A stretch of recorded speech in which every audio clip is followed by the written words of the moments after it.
Aziz dostlar, Qaraqalpaqstan телеканалында siz kutgan Ава, sizga aytib atirman.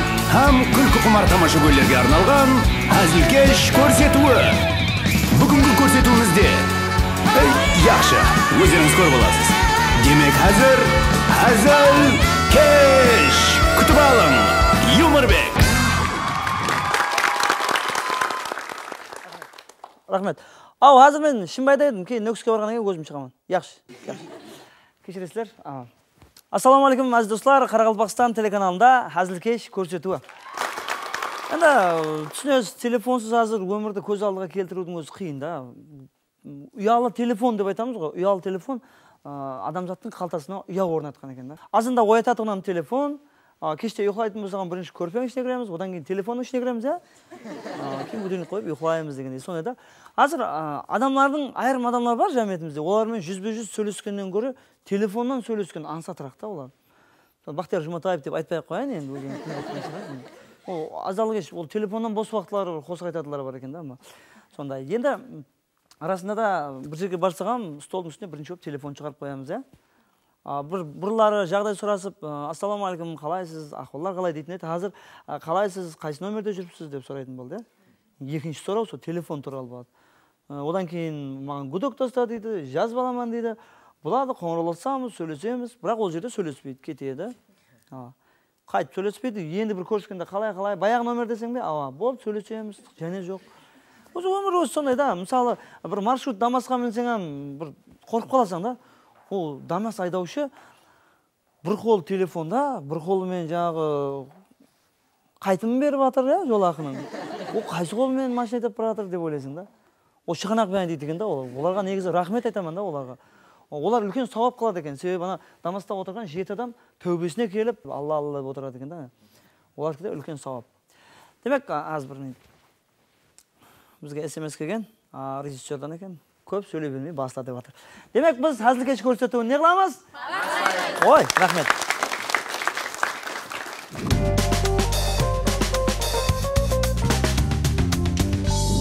Көрсетуіміз басқа өндірі Мұратбек мебель жауапкершілігі шекленген жәмияты.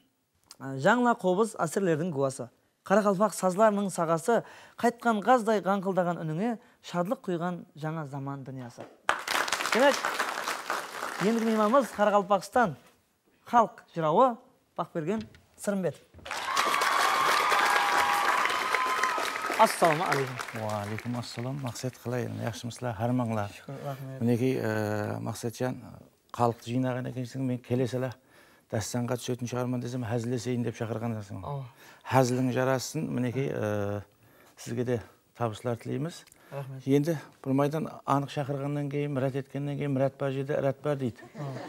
Енді бір майдан әзіл шын, бір майдан әзілесіп сөйлесе қоямызда. Бұяққа қараңқырап тұрғаныңызға қарағанда дәрі отыруға қолайласып отырсыз. Енді мен қарап тұрман, енді мынау қойған диваннан бір екі адамдық диван екен, демек қобызым екеуміз сиятын шығармыз деп анық бір сенім қабыл еттім да өзім. Болмаса айланып отыра қойыңыз. Рахмет. Бақберген Сырымбет, сөйлесеңіз аға.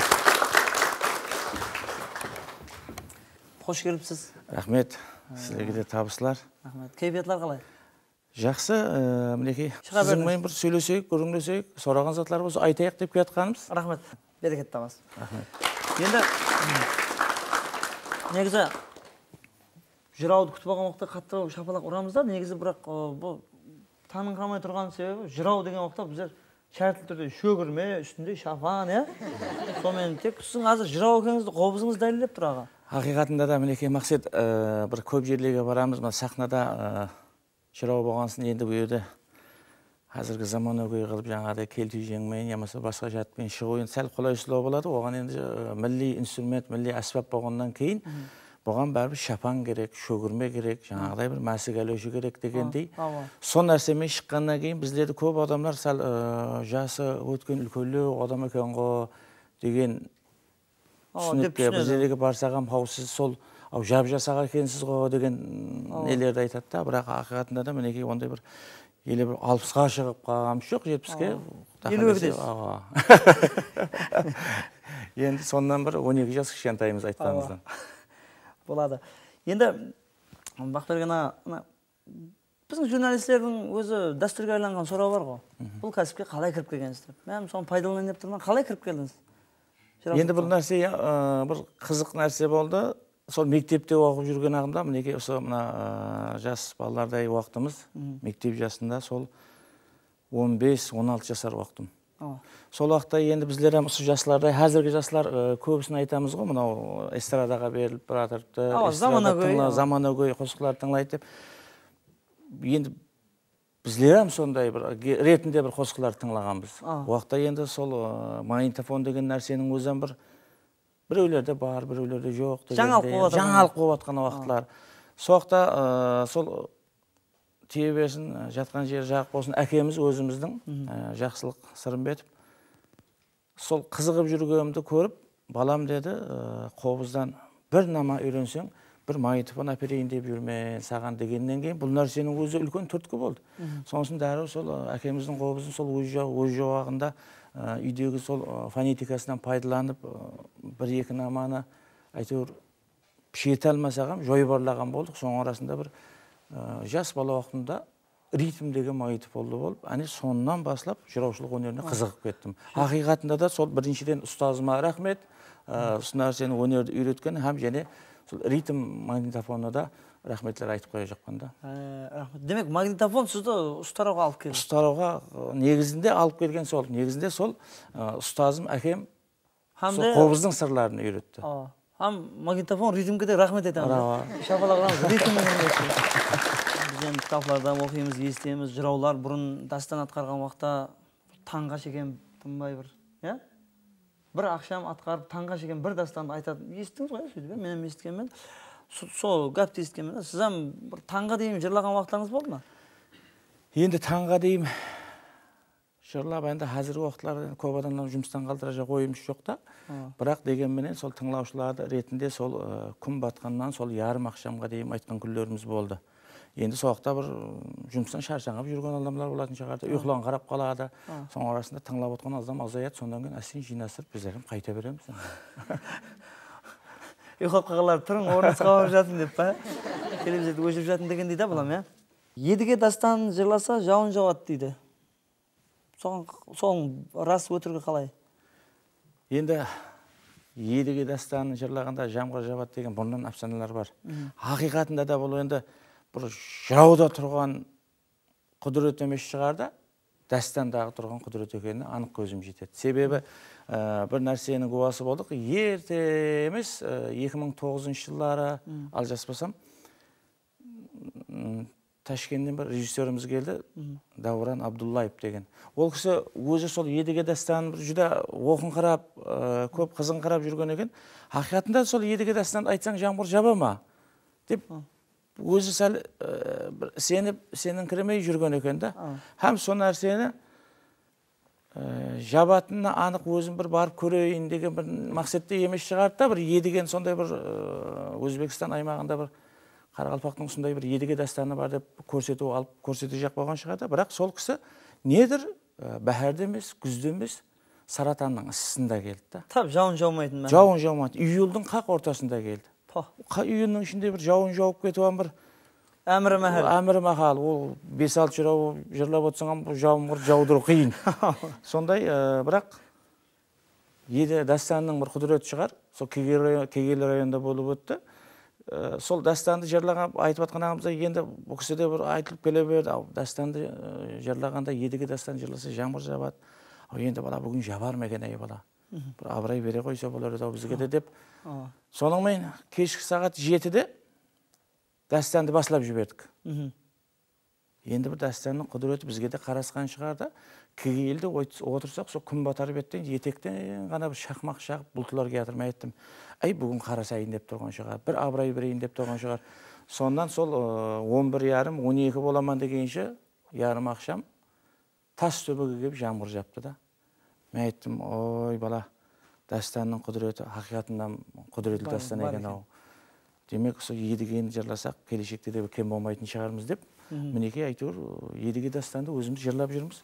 Бірақ енді әр жырлағанда ақиқатында да жауын жауып атқан жоқ. Енді бір қаттырақ жырлап кетсек. Алдына хауа райының болжауына қарап интернетке қарап тұрып жырлайды. Бұлт қашан болады, соған қарап жырлайды да енді, бұлар өтірік шыққамау керек. Бірақ расында да бар екен бір ажайып мағынада. Рахмет. Енді аға, кеше жақын арада баса-бас 1-2 күн тынбай жаңбыр жауды. Сол вақытларым жырлаған болсаңыз. Енді сілердің қолыңыз бар ма о жаңбырда дегенім ғой. Енді оғанан бір азма сәйкес келген бір нәрсесі болған шығар. Кеше өткен аптада 15-нен кейін бастап бір едіге дастанына өзіміз студияда түсіп жатырмыз, бірақ ол далалық ашық жерде емес, бір жабық, төбесі жабық, үлкен бір ненің ішінде де түсіп ек, студияның ішінде. Енді қайдан білейін, қапылары ашық қалды ма, тәсір етті ме? Баяғы өзің бір концерт бердің, есіңде бар ма? Сол концерт бергенде сол Ташкенттен келдік, сәл мұрәтнамасызлау қап қойдық. Енді кешегі сонысын мен айттым, енді Мақсатжанды бала мұрәт еткенде болатын еді. Дәру қобызды алдық та, едігенің жырла жіберді. Сол күн тоқтатылды, бірақ кейінгі болатын концертіңе мұрәтнама мен айттым, енді қой, енді жырламай балаға концертін беріп алсын деп. Рахмет. Ақберген аға, енді жаңбыр жаудыратын дастаныңыз бар екен. Қар жаудыратын бар ма? Енді жырлай берсе, жаңбыр тынбай жауып тұра берсе, ол кейін қарға айланатын шығар деп ойлаймын.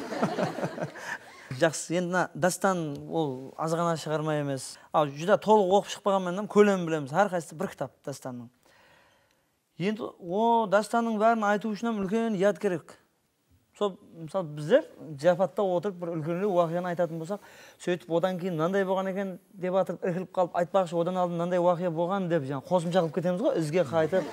Сізде қандай болады? Мысалы, бір уақияны ұмытып тастап кетіп, кейін ол ізі байланыспай қалса, тоқталып тұрың деп ізге қайтып жүресіз бе? Енді сол нәрседе сіздер қазір осы отырыспақта тойда деп атсыз, соның өзі сіздердің бір жыраулардың алған импровизация деген нәрсесінен келіп шыққан нәрседе шығар деп ойлаймын. Жыраулардан бір жырлап атқан ағында болған уақияны сәл енді бір 20 минут сәл алдыға кетіп қалмасағам, 1 минут, 1,5 минут азымыз эпизодлардан атлап кеткен кіріп қалуы мүмкін да. Бірақ әне соның майын алпамыз сол жорында тоқтап тұра берсін. Мама берман қарап кеткен жерінде деп, маманы қайттан алпамыздың алдына кеп, алпамыздың алдына шығарып кет, дастанды қайттан басылып кете беруге болады. Бұлам қарап тұрсаң, жыраудың өзінің импровизациясы деп айтса қателеспейміз да. Енді Ақберген аға менің жеңіп тұрғанымнан білген шығар сұрауларым бар. Мысалы, қосықшыларды айтамыз, бір қосығын тәкрарлай береді, айланып келіп. Болмаса бұрынғы өткен қосықларды ремикс деп қайта сілеп шығып айтып жатыр, аранжировкалап деп та. Деп жырауларды деп қарасақ, сіздердікі елі баяғы дастан, елі баяғы терме толғауларда бір өзгеріс кіртпей, сол баяғын елі жырлап жүрсі. Енді хақиқатында да қарап тұрсаң, бұл дастан деген нәрсенің өзі бір 2 минутта жаңа ремиксте, эстрада қосықтай бір түсіндіріп кететін нәрсе емес. Бір фонограмма емес, қолға микрофон ұстап, жүгіріп кіріп, жүгіріп шығып, соң арасында бір қалықты шу өттіретін нәрсе емес. Дастан дегеннің өзі, бағанада айтып отырмыз, күн батқаннан таң атқанға дейін шыдамы бар адам тыңлайды бұны. Соның үшінде рауажланбай жатыр деуден аулақпыз. Кеше ғана Қарақалпақта фольклоры 100 томлық шығып отыр. Демек, бұл жыраулар 1800 жылдан қарасақ, 1900 жылдан қарасақ, онлаған жырау бір заманлас болып жүрген жырауды мен тарихта да көрмедім.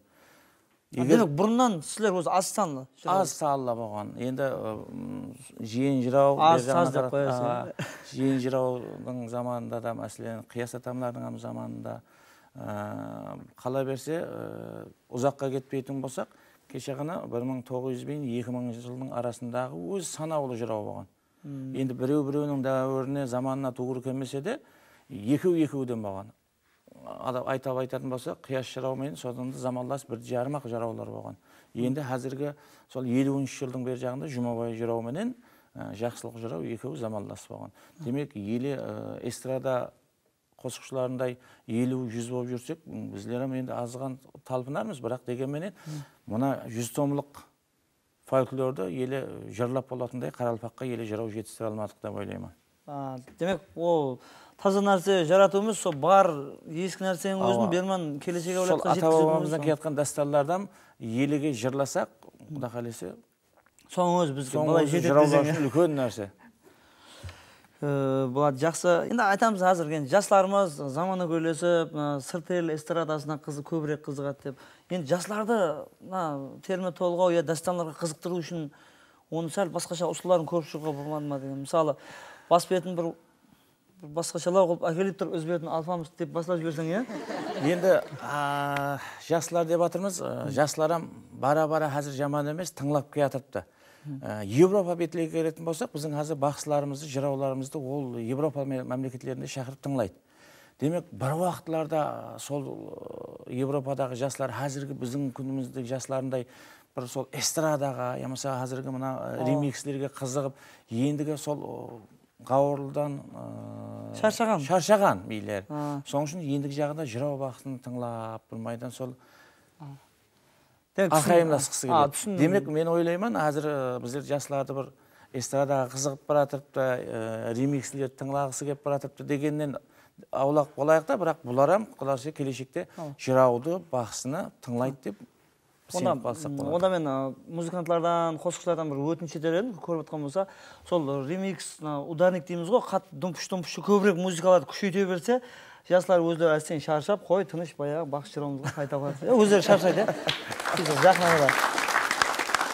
Біз білеміз, бақсы жырау, жырау бақсы деп айтылады. Бақсылар дутармен, бір-бірімен айтысып тұрады, білеміз. Бақсылар айтысы болған, бұрылары, әзір бақсылар енді жүді айтысы.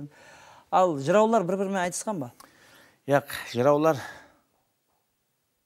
айтысатындай, мәселен, сол халықтарда жаңағыда айтып отырмыз. Айтысатындайым жырау аз болған бір-бірімен.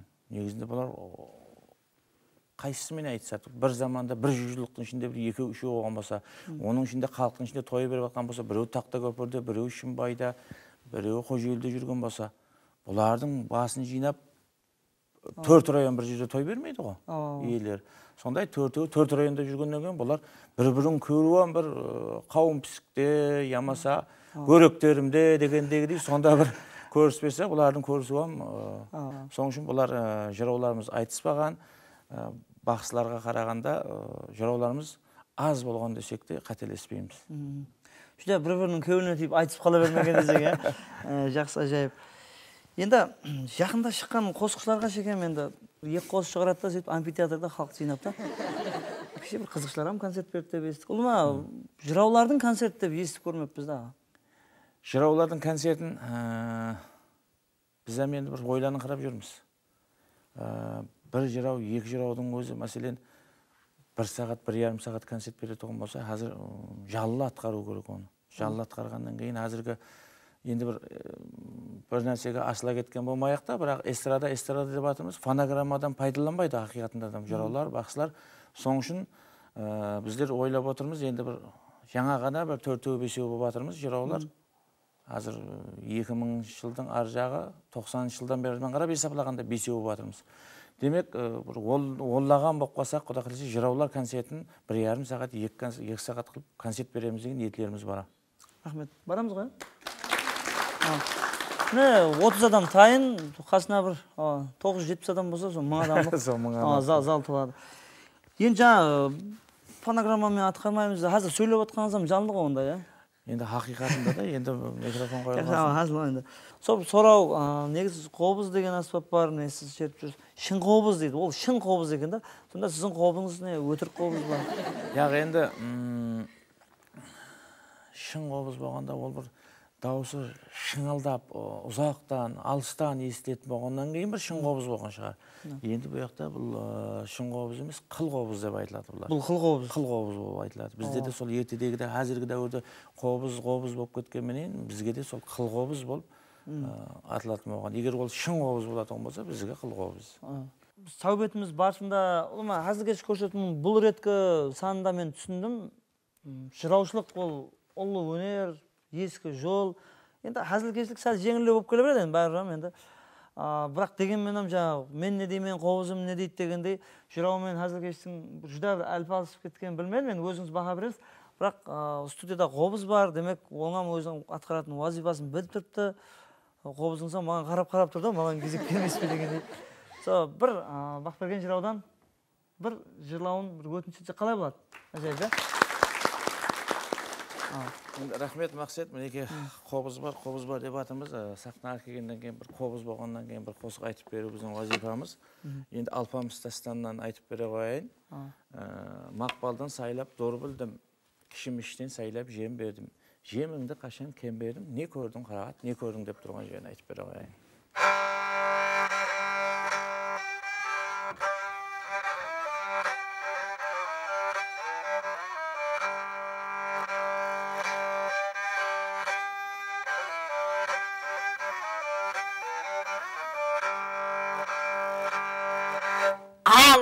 gördüm al menen şuyruk dögenden menen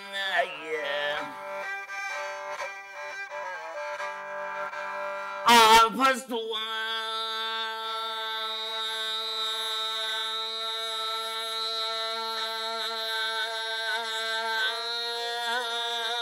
mal menen ne gördüm karaday ne gördüm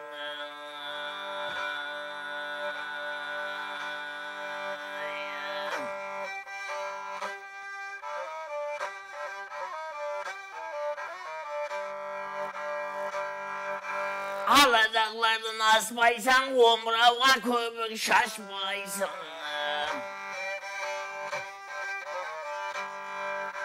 Kerlip kadın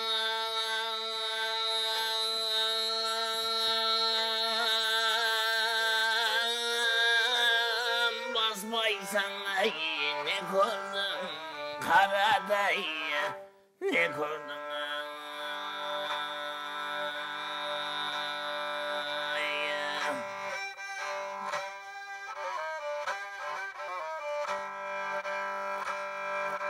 Makbaldan saylap doğru böldüm, kışımıştan saylap işim böldüm.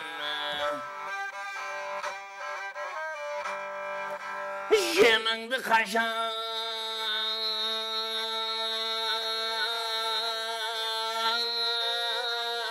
kemberdim, ay ne gördüm karaday, ne gördüm.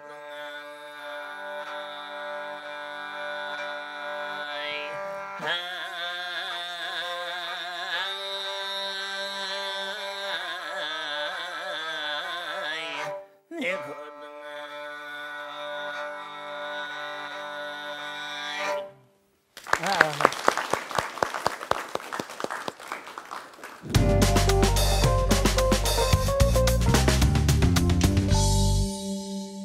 Hazır kеш көрсетудің атынан сізге онда қыл қобыздың қасына бір шын қобыз сауға етеміз.